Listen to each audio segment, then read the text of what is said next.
Good morning. The reason why I wrote that right off is because I had a dream while I was asleep about an Ethiopian type of doctor that you would find at Howard, where I am a patient, and a white woman. The whole world knows there's a doctor at Howard that sees me, um, and I told my mother that. I don't know if this is even true. I don't know, except by the last 3 years, multiple times they've done that. Called people on me while I'm overseas, while I'm in California. They just do this. This is what they do. And she was so quiet the last 2 days. She was just gone off the face of the planet. So that was suspect to me, like suspect behavior. Considering the cats are scratching and scratching, by the way. Just try to ignore it. And there's already been sirens. Really loud sirens. Anyways, it's really hard to keep a train of thought with the constant fucking noise. So just bear with me. Anyways, everybody knows, the whole public knows that my family sits on my Twitter and my social media. And then if they feel whatever prompts them, whatever feeling it is that prompts them, I'll leave it up to being diplomatic, and I'll say that. Whatever it is that they feel, that's the diplomatic statement. It prompts them to start calling when they're thousands and thousands of miles away. And they don't even see me or hardly talk to me. The last time I've spoken with her on the phone, she hung up on me. And it wasn't even a conversation. And before that, we hadn't talked. I showed you the dates on my messages I put online. We don't talk. So this is completely illegal to be saying that you have the power or right or knowledge or any basis to have someone hauled out of their house. That's what the attorney told me. I had this problem before with them, but it got really psycho when I started doing this stuff with the Russian mob and stuff. It got really crazy with them. But this is why I had a cease and desist, because she has a tendency to violate my boundaries, is what my therapist was telling me. And it's highly dysfunctional. And contacting people I know, let's say hypothetically a boyfriend, an employer, telling them I'm bipolar, telling them I was a drug addict. She'll go out of her way to do these things. She has a historical record of that.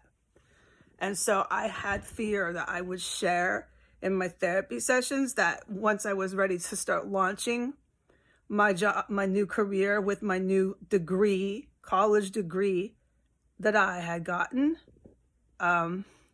I was afraid that she was going to start triangulating, is the word, and contacting a boyfriend I made, contacting and destroying relationships of mine, basically. This is a long-going habit pattern. And it looks like it was already there, you see? It was already there, this condition.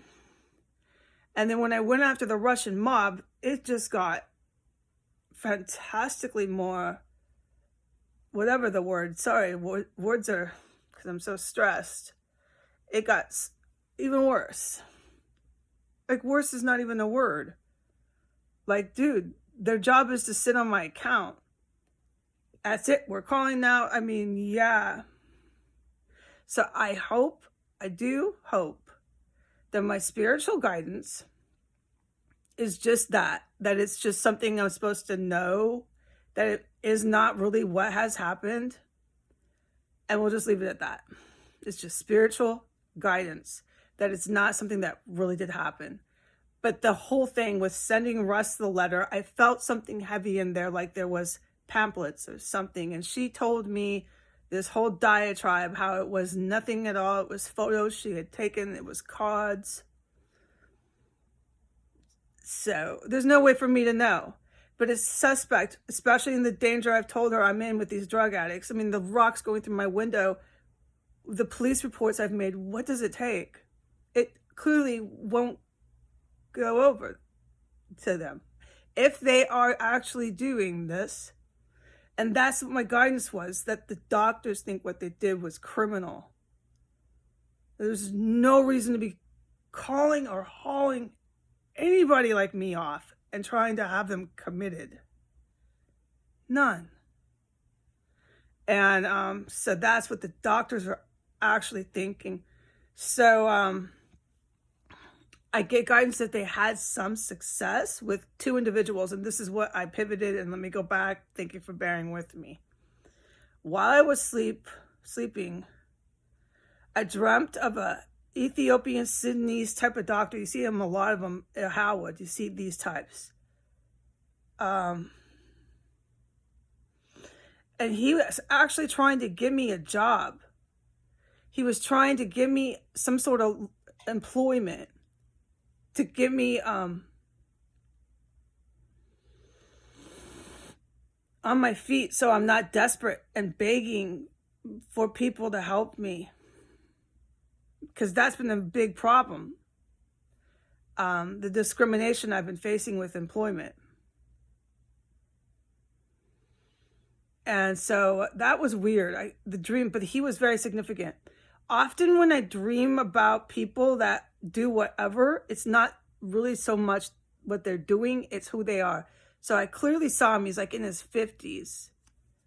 I would almost recognize him if I saw him in real life. I believe that's one of the ones that they had success doing some sort of, if this is true, if my guidance is true, my mother and her husband had some success with this guy, which he'd be like a criminal malpractice doctor, and he's not getting anywhere with this. And there was one other woman, a white woman in her late 30s, and she didn't seem so nice. She's an aggressive type of woman, brunette, tall.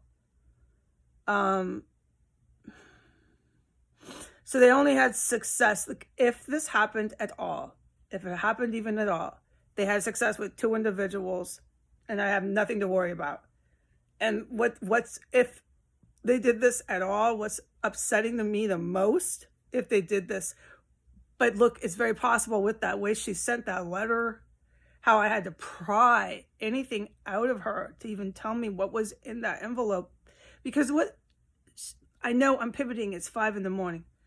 What she did, which was so strange, was I told her, send it to me, all the above. I don't got to tell adults that. And with her past history, one would have to beg the question, what was in the letter? Are you right? And that's unfortunate that you have to ask her. I know. Okay, so I know I pivoted. It's 5 a.m, man. I'm alone in here again. But what I pivoted from was this guy. I've filmed him. I've done everything I can. I've documented. I've called cops. And the cops are serious about this too. It's not, no, dude, jumping off roofs. Oh, come on. Come on. And the screaming and the drugs. There was another guy in here last night. She brought another guy in here. I heard another man's voice. It sounded like a white, or you can't tell what race.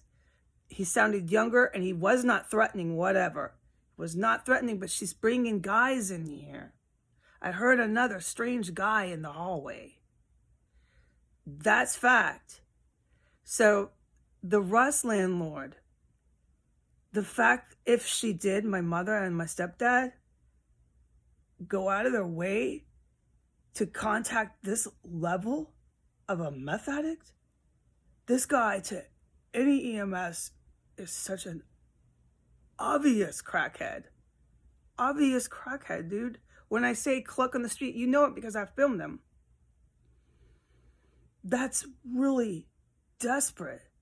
And to use him to try to have me committed, that would be why the doctors would think this was just obviously criminal. I hope I'm wrong. But like I said, I don't think I'm going to get any help out of here by them. I don't believe so. If I do, it'll be proven because I will get out of here. I need to get help out of here. You can't leave me stranded in a meth house with people who have done beyond number criminal shit every day. You just can't. I think in order to get out of helping, they tried to have me committed. No one's going to commit me. Oh my God. And me, always being by myself, is going to come to an end. Because Jesus didn't put me on the planet, the beautiful woman I am and the wonderful person inside of my heart that I am, to sit by myself and be subject to any Tom, Dick, and Harry calling, saying, I'm a family member and I saw this Twitter video. It's totally over with that, all right? That's over. Those days are gone. Okay, God bless America. Say goodbye.